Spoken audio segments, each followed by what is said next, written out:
இப்ப பாருங்க, ஒரு எலெக்ஷன் கமிஷனரை வந்து தேர்ந்தெடுக்கணும் அப்படின்னா இதுக்கு முன்னாடி என்னவா இருந்தது?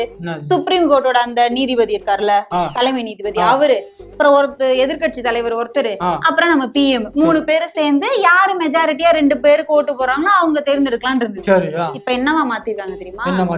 ஒரு எதிர்கட்சி தலைவர், ஒரு கேபினெட் அமைச்சர், ஒரு பிஎம். என்ன சரி கேபினெட் அமைச்சர் பிஎம் ஒரே கட்சியை சேர்ந்தவங்க, எதிர்கட்சி தலைவர் அங்கோ நிக்கிறாரு. 3 பேர்ல 2 பேர் ஒருத்தவங்களை தேர்ந்தெடுத்துட்டா இவர் சொல்றது கேட்கவே மாட்டாங்களே. நாங்க எடுக்கிற டிசிஷன் கரெக்டா இருக்குமா? நாங்க எடுக்கிற டிசிஷனோட அவங்களுக்கு தெரிய போதே, அதனால அது சொல்லியிருப்பாங்க. நாங்க வந்து நல்ல திறமையான ஆளை பார்த்து அவங்க வந்து தேர்வு பண்ணுவாங்க, அதனாலதான் இந்த மாதிரி கொண்டு வந்திருப்பாங்க. எங்களுக்கு கடைசியா வந்து யார் எந்த அரசியல்வாதி தப்பு பண்ணாலும் நம்ம ஓட்டு போட்டு அந்த உரிமை இருக்கு, அதை போட்டு மாத்திடலாம்னு நாங்க ஒரு நம்பிக்கையில இருக்கோம். அதுலதான் கைய வச்சிருக்கீங்க. இப்ப ஹரியானால ரீசெண்டா வந்து சிஎம் எலெக்ஷன் நடந்தது, அசம்பிளி. காங்கிரஸ் சேர்ந்த ஒரு உறுப்பினர் வந்து எனக்கு வந்து இது எப்படி இது சந்தேகமா இருக்கு, எனக்கு சிசிடிவி ஃபுட்டேஜ் கொடுங்க, இங்க நான் தோக்க வேண்டிய இடமே இது கிடையாது, இவ்வளவு ஓட்டுல எனக்கு கம்மியா வராதுன்னு கேட்டிருக்காரு.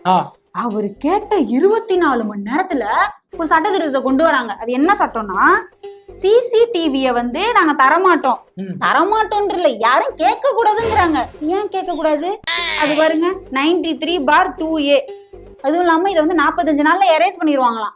45 நாள்ல எரேஸ் பண்றதுக்கு எதுக்கு அந்த சிசிடிவி அங்க பொருத்தணும், அதை எடுக்கணும், அதை மெயின்டைன் பண்ணணும், அப்புறம் 45 நாளுக்கு அப்புறம் அதை எரேஸ் பண்ணணும்? என்ன மொல்ல மாதிரி தானே பண்றீங்க? இந்த மாதிரி தப்பா பேசாத சொல்லிட்டேன் நானு. எல்லாம் எதுக்காக? நீ நாளைக்கு போய் ஓட்டு போடுவோமா? நீ என் தங்கச்சி மாதிரி, நீ நாளைக்கு ஓட்டு போடுறப்ப அந்த சிசிடிவி ஃபுட்டேஜ் யாராவது கேட்டா எனக்கு எப்படிமா இருக்கும்? அவங்க வீட்டு பெரியமா போய் போடுவாங்க, சித்தி போடுவாங்க, அம்மா போடுவாங்க. இதெல்லாம் கேட்கலாமா?